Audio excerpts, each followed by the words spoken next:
Good morning. Slept fine last night. Definitely more used to sleeping on a mattress than a bed, I guess. It is warm. It's probably 72 was the coldest last night or so, I would guess.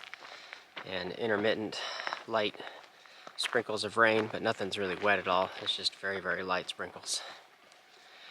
And today we're doing somewhere around 24 miles is the goal. Get us set up nice to get right into Cascade Locks for the next morning. Right in time for PCT days.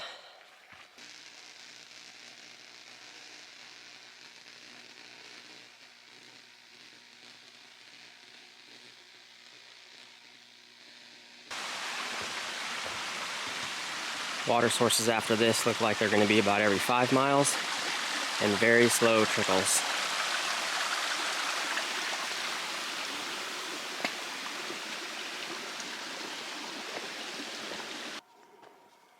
The terrain today is much more gradual than yesterday. It was a really big steep uphill yesterday. But we got some gradual uphills and then just little pop-ups and downs. It doesn't look too bad overall. And then one massive descent, which will be tomorrow morning as we get all the way down to Cascade Locks, which I believe is the low point of the entire trail. It's somewhere just like 100 feet or so, just above sea level. I saw a sign a little bit ago on one of these trees that said, "Do not enter, protected by Agriculture Department for Portland's water supply." And Bull Run Lake is just a stone's throw beyond those trees. So if you live in Portland, this is where your water source comes from for the city. I noticed a lot of comments in the Far Out app talking about around this section just being tons and tons of blowdowns for the next couple of miles. But it looks like all this has been cleared out just this year, maybe within the last month or two. Definitely makes the trail much easier going.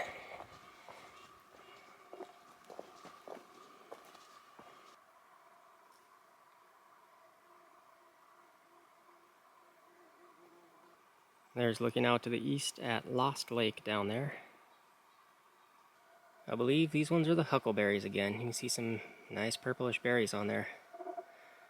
All huckleberry plants. Huckleberries everywhere. I need to get my hands on a huckleberry shake at some point.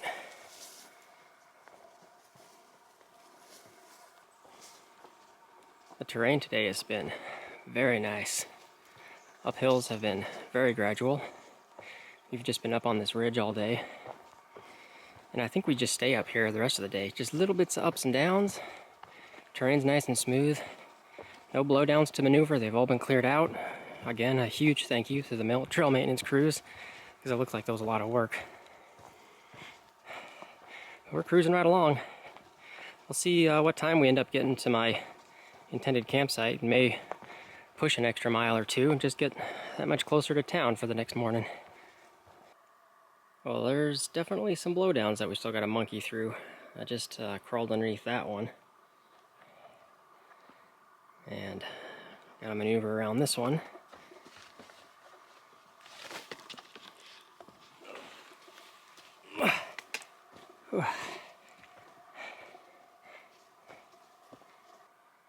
Clouds are still overcast. It's supposed to be mostly clear tomorrow though for trail days. Or PCT days, as the case may be. It's raining over that way. Walking across this lava boulder field.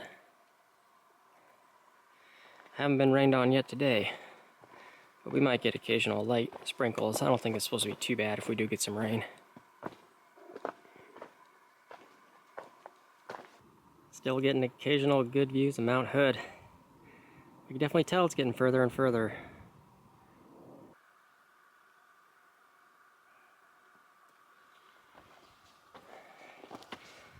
There's a couple of rocky sections like this. Most of it's still been pretty good though.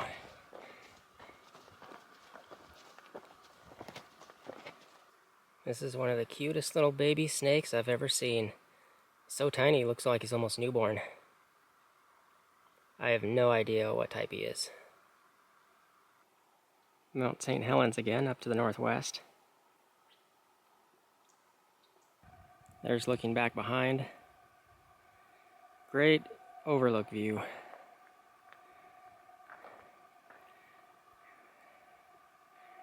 Mount St Helens out that way in the distance. Mount Adams straight ahead to the north. That's a nice prominent peak.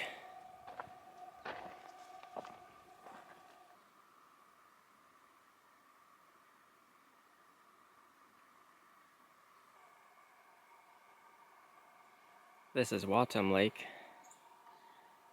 Last water source of the day, I believe. It's about 8 miles from here to camp. So I maxed out my water carry at the lake and the guides, and there's no comments that talk about any water sources for like the next 9 miles, and I'm tenting in 8 miles. But as I work my way around the lake, there's nothing but clear, fresh water sources. This could have saved me from having to carry so much water for quite a ways.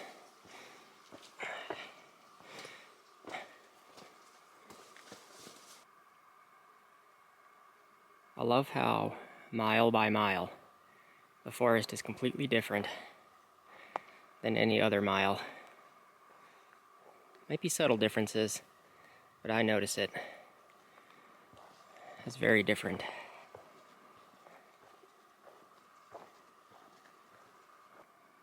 Yeah, these are never fun to see. More burn zone.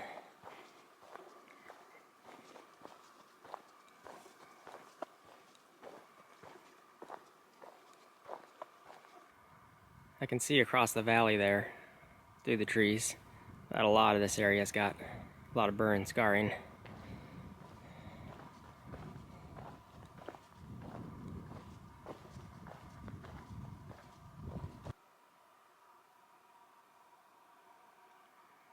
There's Mount Adams.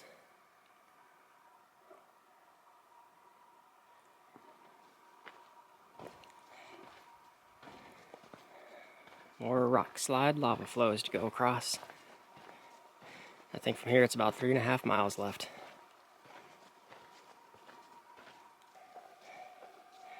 One steep uphill, and it's at the end of the day, and I'm fully loaded on water. But at least it's only a mile long.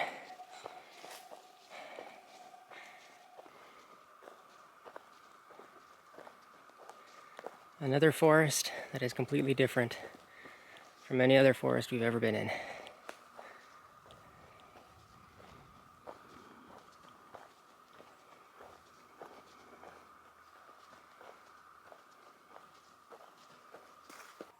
Here's camp for the night. Spot for a few others if somebody else wants to join me. Trail's right here. I haven't seen another hiker in 5 hours. And there are a lot of side trails and stuff that'll cut down a little more directly into town, so I'm wondering if people just kind of skipped on into town to get into town tonight. So there's a lot less people around me, and you have to do an 8-mile water carry just to get this far, so I might be alone for the night. But I'm gonna get settled in the rest of the way. Well, I'm all settled in. I got dinner going. I'm still alone. It's totally silent out here. There's no wind. And it should be cooler than it was last night. Last night was pretty warm. And with that, I think that's about it. Tomorrow is PCT days. I've got to hike in nice and early in the morning, and I have no idea what to expect. Just gonna wander around until I find Tent City and figure out from there. We got family and friends coming, and I don't know what food and other options are gonna be, so we're just gonna figure it out when we get down there. It's gonna be a big party, so thanks for watching, and we'll see you all in the morning.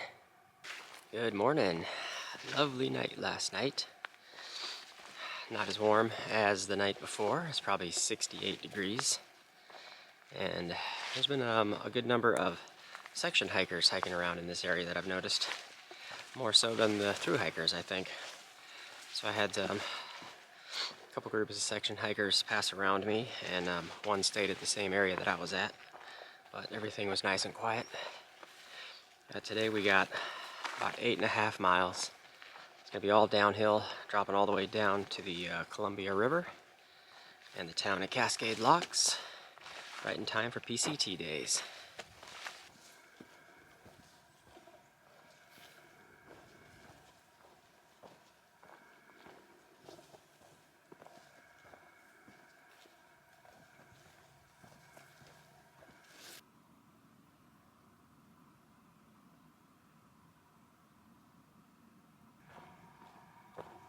I'm noticing that I really can't get up any earlier than about 5:30, hitting the trail at 6. That's about the earliest, just because when the sun rises.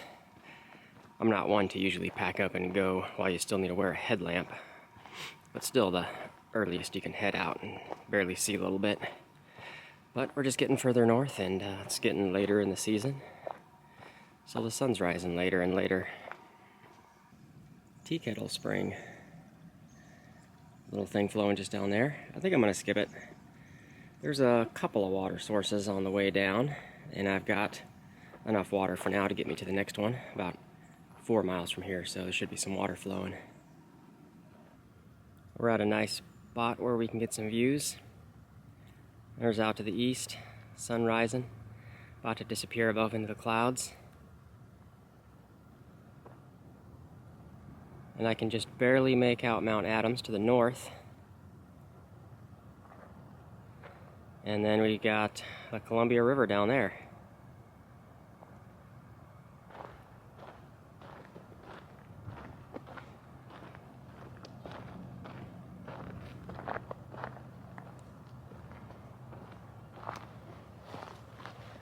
And I'm also just noticing some large tracks. These could be elk. Too big for deer. Again, I would love to run into one, but these look fresh this morning, right on the trail. When I get into town, things might be a little hectic, so I figure I'd talk about it now. But the Bridge of the Gods is a major famous landmark milestone on the PCT. The most famous is probably when you arrive into Kennedy Meadows, because you've completed 700 miles of the desert section and you're moving on into the High Sierra section.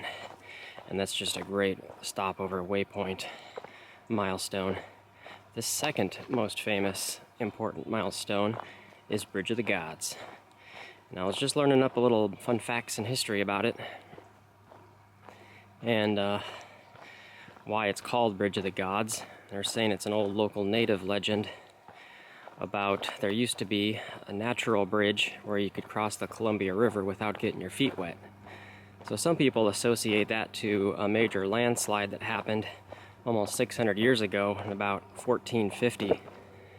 A landslide fell into the river and caused a major blockage and caused a bunch of rapids and stuff in this choke point in the river, as noted by Lewis and Clark when they came through here in the 1800s.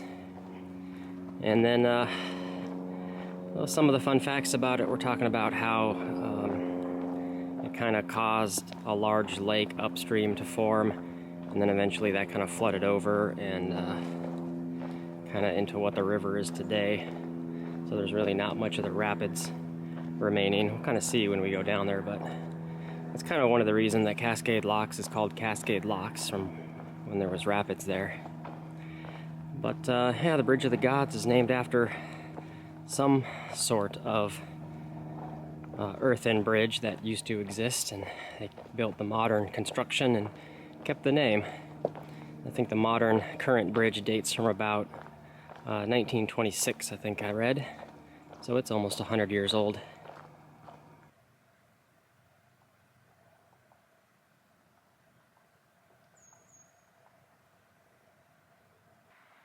There's a baby chipmunk just right in the middle of the trail here. I hope he's alright. He's all alone.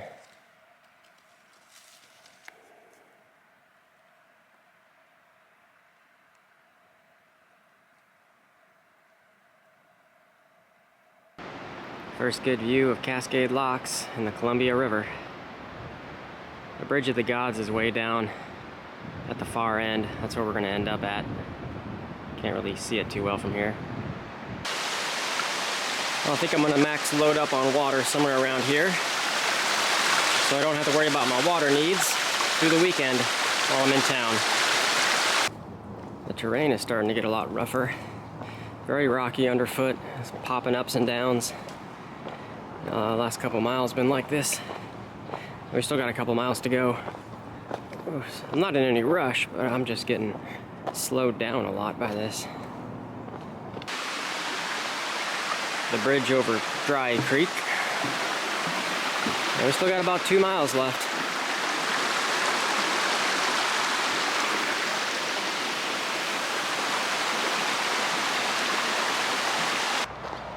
Starting our way into town, crossing under I-84.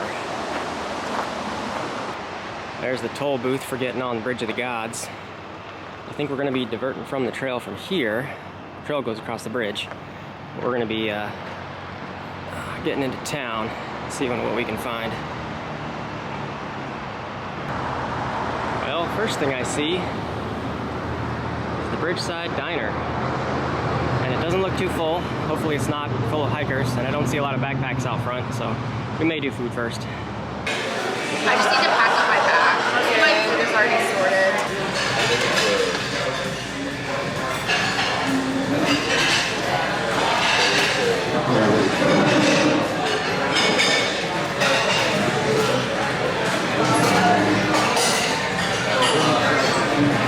Well, that food really hit the spot. I'm already running into a bunch of people that I recognize. So now the next step is to get over to Thunder Island, is where Tent City's at.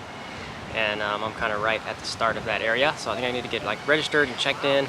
And this is where all the vendors and stuff is at. So we'll take some tours of this place once we get settled in a little bit.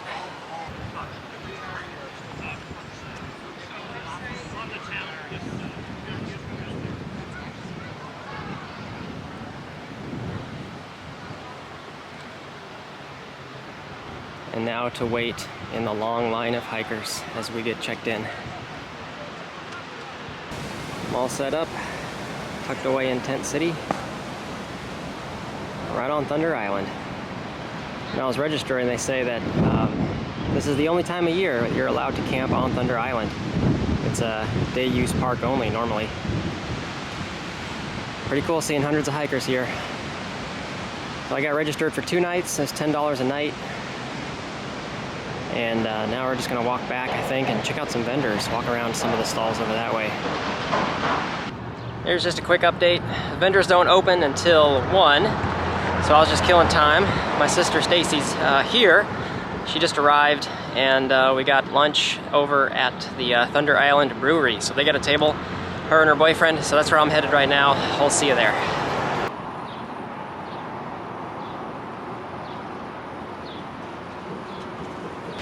Alright, here we are, Thunder Island Brewery. We're doing lunch. We got Stacy with us again, and we got Gene this time. So we're gonna be chilling for a bit here, and we'll catch back up when we're up to the next misadventure.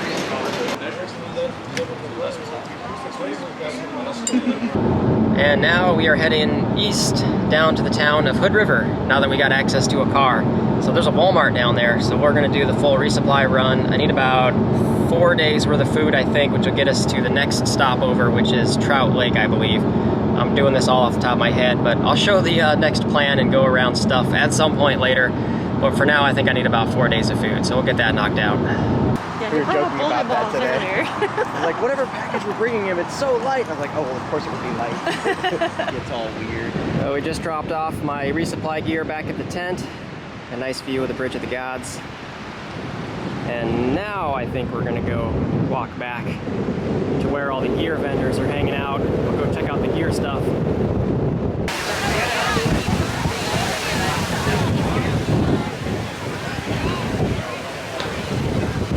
What's funny, half of these gear companies I haven't even heard of. Well, I think this is gonna be good night for the day. I didn't get too much footage around the Trail Days events themselves. Just kind of chilling, hanging out with my sister and her boyfriend Gene. So again, thanks you guys for coming out. And it's really cool just meeting a bunch of the hikers and stuff that I haven't seen in a long time. So we're here again all day through tomorrow, and just kind of chilling. I don't know what all activities we're gonna get up to, but it's gonna be a cool, fun, chill day for round 2 of PCT days. So thanks for watching, and we'll see you all in the next one.